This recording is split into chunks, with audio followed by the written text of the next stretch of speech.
Hello travelers, my name is Rose and I'll be your host here on BraggWorthy Adventures. This is a travel channel focused on the planning, the preparation, getting and giving tips, and trying out travel hacks to figure out the best way to travel and the best way to plan a long-term trip. I'm planning a trip with my husband currently to go 6 months around the world. I'm actually pretty well versed in travel. I've been to 8 countries in Europe, I've been to Japan, I've been to Canada, I've been to islands in the Caribbean, I've been to Mexico, and my first step in planning a trip, which we might as well just jump into now, is picking where. So this can be a little daunting. The world's a huge place, and trying to decide where to go can be overwhelming, especially when you're like me and you're addicted to travel and you want to go everywhere. How do you cut out and pick the most important places to you when you have a specific amount of time? I decided with this trip that I didn't want to go too fast.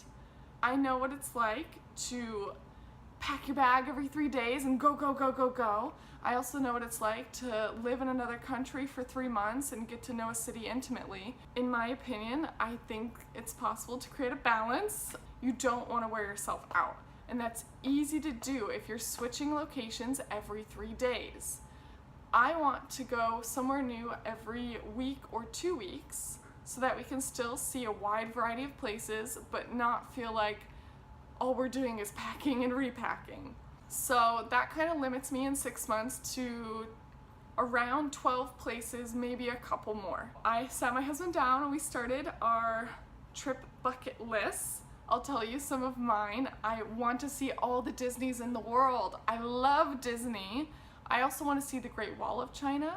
I want to go to Thailand. I want to go to South Africa and go on a safari. I want to see cherry blossoms in Japan. This is a lot about what I want. Don't worry, I also talked to my husband and he said he really wants to go to Switzerland and he wants to go skiing. So we're gonna do that. He also wants to go to South Korea because we both love Korean food and might as well get it from the source. The bucket list is a great place to start for picking where you want to go in the world, but I think it also helps to get on your computer, get on Google and start Googling just in general, like Southeast Asia or where to travel around the world. There might be some places you don't even know you want to go to until you see them. So that's how we started deciding this trip. Is we picked a time frame. The first step was picking the places, and then I'm actually researching these places, trying to figure out the best time to go where, trying to figure out what kind of tickets, where to stay. I've been listening to podcasts, I've been on the web, and I want to share my information with you so that I'm not just planning a trip by myself,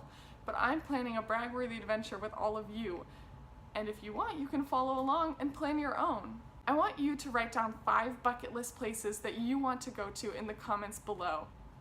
Thanks for watching. Bye.